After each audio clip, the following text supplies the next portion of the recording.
103.5 FM. Your integrity station.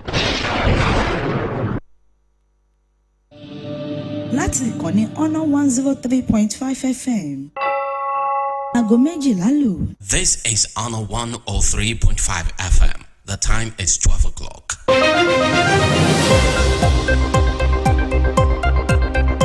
This is the news on Honor 103.5 FM. Honor FM News. Accurate, transparent, undiluted. We go deep. We bring you the news behind the news. Honor FM News. If it's new, then it's news.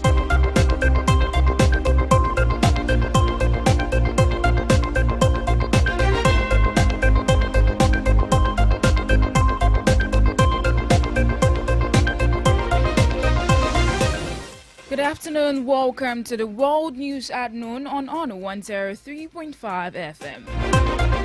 On the national news this afternoon, President Tinubu set to sign landmark tax reform bill into law.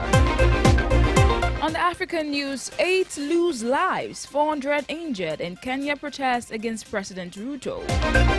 On the business news, Nigeria attracts $16 billion oil sector investment commitment in 2 years. On the foreign scene, Iran defense chief visits China amid tensions with Israel and United States. And finally, on the sport news, Super Eagles goalkeeper Okoye fires up for new season.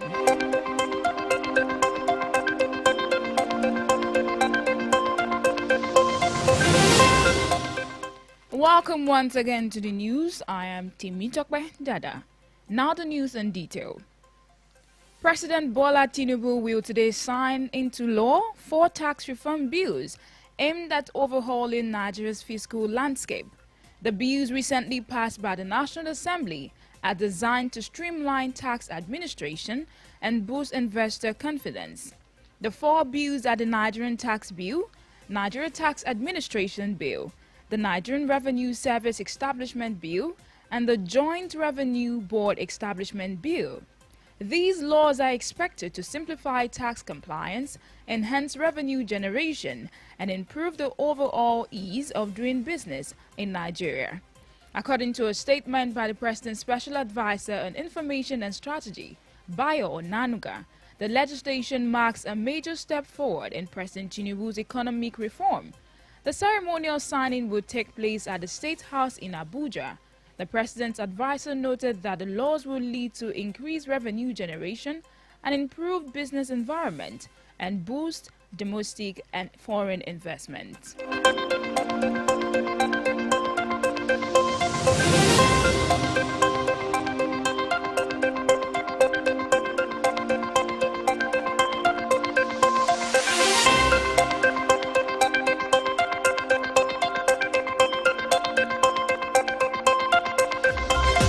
We also have a breaking news this afternoon. Our own governor, Engineer Seyi Makinde, has named the Polytechnic Ibadan after the late Oyo former governor, Omololu Olunloyo. Further updates on these stories will come up in our upcoming bulletins.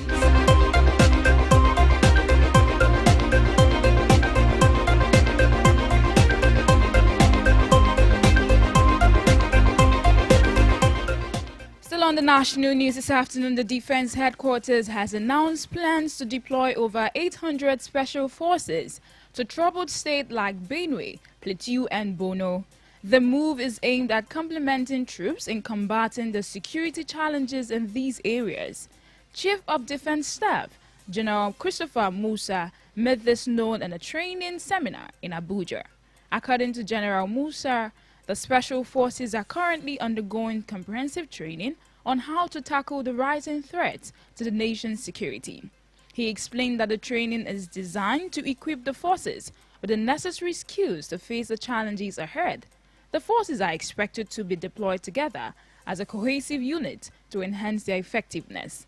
The Defense Minister, Mohammed Badaru, has urged the military to ensure that troops training aligns with national security objectives. And on the African news this afternoon, at least 8 people have been killed and 400 injured as thousands took to the streets in Kenya to protest against President William Ruto's government. The president The protests, which were held exactly a year after a wave of deadly anti-government demonstrations, were marred by clashes between the police and protesters.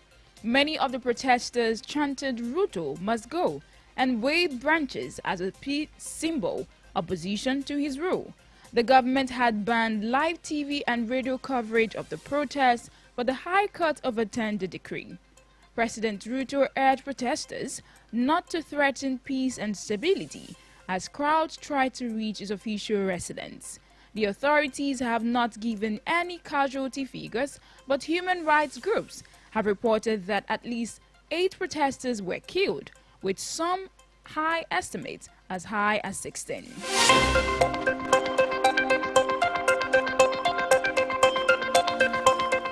And on the business report this afternoon, the Nigerian Upstream Petroleum Regulatory Commission, NUPRC, has disclosed that Nigeria attracted investment of as much as $16 billion from 2023 to 2025.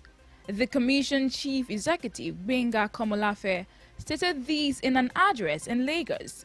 Komolafe stressed that under the current administration, Nigeria's oil and gas sector has undergone transformative reforms designed to enhance operational efficiency and global competitiveness. These reforms, he said, are underpinned by a strong commitment to further reinforcing Nigeria as a premier destination for energy investment. According to him, the presidential reforms were not mere policy rhetoric, but matching others that have been slashed average contracting cycles from a cumbersome 36 months to just 6 months.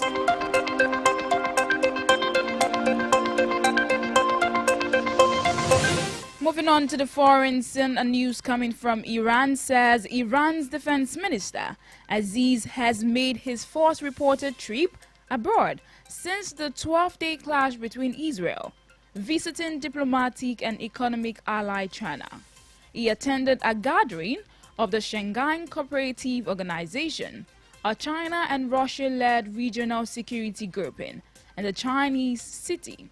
The SCO gathering coincided with a meeting of NATO leaders, where U.S. President Donald Trump announced plans to meet with Iran next week to discuss a potential nuclear agreement.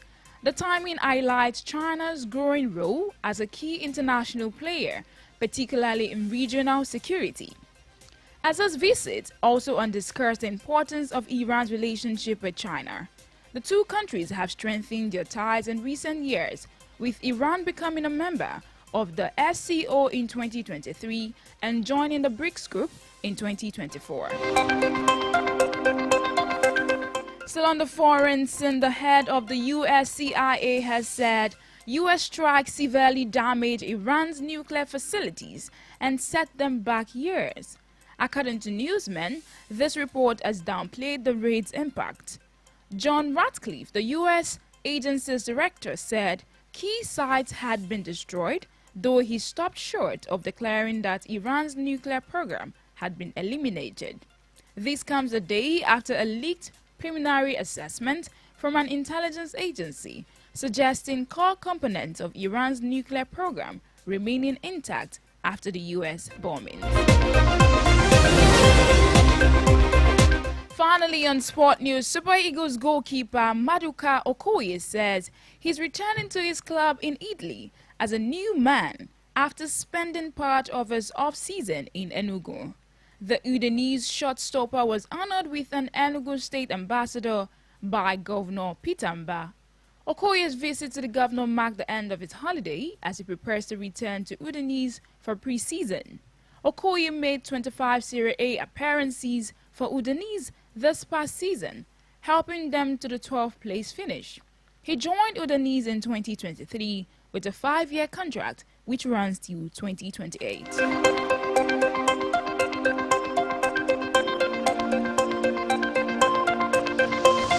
With that, we have come to the end of the World News at Noon on Honor 103.5 FM. Before we go, here is a recap of the main stories. On the national news this afternoon, we informed you that President Tinubu is set to sign the landmark tax reform bill into law today.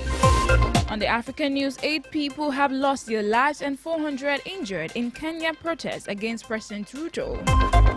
In business, Nigeria has attracted $16 billion oil sector investment commitment in 2 years. On the foreign scene, Iran's defense chief has visited China amid tensions with Israel and United States. And finally, on the sport news, Super Eagles goalkeeper Okoye is set and geared up for his new season at Udinese.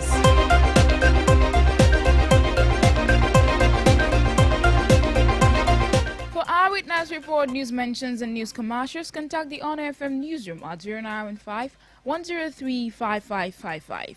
You can also check out our website at www.honorfm1035.net for more information. I am Temitope Dada. Thanks for listening. And that was the news on Honor 103.